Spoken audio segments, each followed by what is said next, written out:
زندگی میں کامیابی ہر انسان کا خواب ہوتی ہے، مگر یہ خواب صرف انہی لوگوں کا سچ بنتا ہے جو محنت، صبر اور مستقل مزاجی سے کام لیتے ہیں۔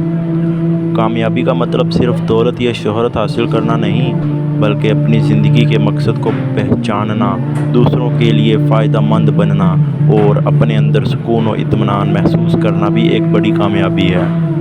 کامیابی کا سفر آسان نہیں ہوتا، اس میں کئی بار ناکامیاں آتی ہیں، لیکن اصل کامیاب وہی ہوتا ہے جو ان ناکامیوں سے سبق سیکھ کر دوبارہ کھڑا ہوتا ہے۔ اللہ پر بھروسہ، خود پر یقین اور مسلسل محنت انسان کو کامیابی کی منزل تک پہنچاتے ہیں۔ کامیابی منزل نہیں، ایک سفر ہے۔ اس سفر میں سیکھنا، گر کر سنبھلنا اور آگے بڑھتے رہنا ہی اصل کامیابی ہے۔